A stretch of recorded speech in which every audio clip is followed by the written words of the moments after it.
Ladies and gentlemen, welcome. I am Beckerization and today I shall talk a little about metagame. I will describe it and show you some concrete examples.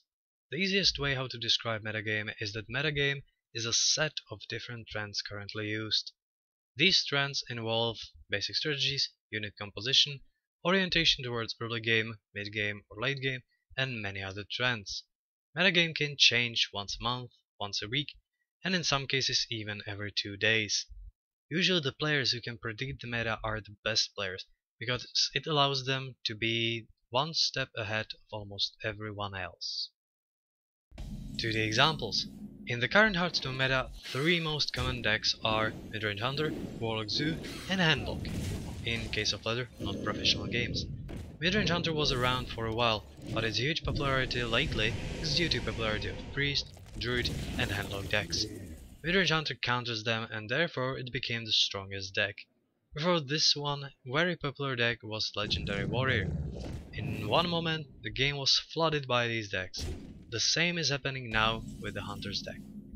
The answer to this Warrior deck was Handlock, and of course the players who already knew about Handlock's weaknesses were the strongest right after the Warrior deck stopped to be used because of popularity of the Handlock.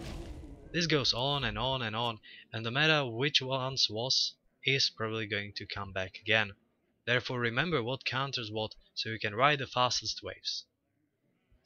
To another example, in all the MOBA games currently you can see Strife in the background. Metagame is probably more complex than in card games. Parts of the mobile metagame are, for example, how many people are in which lanes, is there any jungler roaming character, which heroes/champions are picked, do the games tend to be shorter or longer. Once you understand current trends you can understand current meta, and you can answer to it accordingly.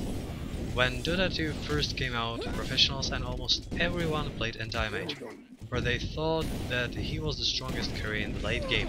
Right now you do not see much of anti-mage, because he was swept by the metagame, in other words, countered by common picks. Another example might be from Awesome Knot. At one point there was one Awesome Knot, Gnaw, in every single game on both sides. These matches were usually just about the Gnaw fighting for supremacy, but right now there are not as many Gnaws as there used to be, because people learned how to counter them. They chose Yuri, as a response to him they chose Winnie and Spike, and so on and so on.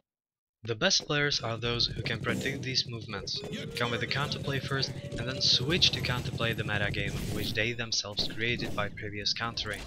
I hope this will help some of you to understand your preferred games better. If you have any questions, post them into the comments below. Thank you for watching and see you next time.